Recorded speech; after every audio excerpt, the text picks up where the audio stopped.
मुंबई के एक छोटे से कस्बे में एक ऐसी बिल्डिंग थी जहां लोग आपस में मिलजुल कर रहते थे। इस बिल्डिंग में 4 फ्लैट थे। 101, 102, 103 और 104।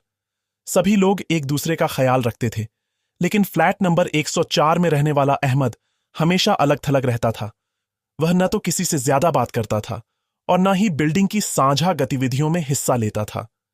उसकी पत्नी सायरा भी चुपचाप रहती थी, लेकिन वह कभी कभी पड़ोसियों से हल्की फुल्की बातें कर लिया करती थी। एक दिन बिल्डिंग में एक अजीब सी बदबू फैलने लगी। पहले तो लोगों ने सोचा कि शायद कोई छोटा मोटा कचरा या जानवर का मृत शरीर होगा, लेकिन जैसे जैसे दिन बीतते गए, बदबू इतनी तेज हो गई कि लोग नाक पर रूमाल रखकर गुजरने लगे।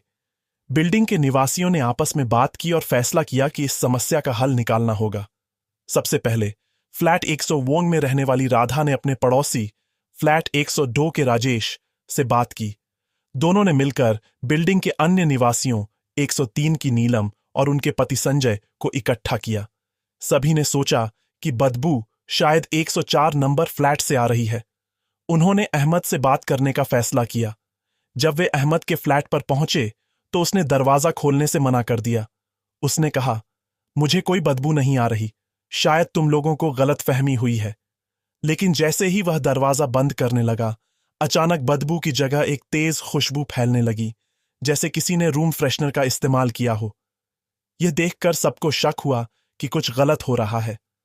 राधा ने बाकी निवासियों से कहा, हमें अब और इंतजार नहीं करना चाहिए, यह मामला गंभीर है। सभी ने मिलकर बिल्डिंग मैनेजर को बुलाया और उसे सारी बात बताई। मैनेजर ने पहले तो बात को टालने की कोशिश की, लेकिन निवासियों की एकता और दृढ़ता देखकर उसने पुलिस को सूचित करने का फैसला किया। पुलिस आई और फ्लैट 104 की तलाशी ली। वहां उन्हें कुछ ऐसी चीजें मिलीं जो चौंकाने वाली थीं। फ्लैट में बिखरा हुआ सामान, कुछ संदिग्ध औजार और रसोई में खून के निशान थे। पुलिस ने तुरंत अहमद को हिरासत में लिया और पूछताछ शुरू की। पूछताछ में अहमद ने बताया कि उसकी पत्नी सायरा कुछ समय से बीमार थी। उसने अपनी बीमारी को छुपाने के लिए कई गलत कदम उठाए, जिसके कारण फ्लैट में गंदगी और बदबू फैल रही थी।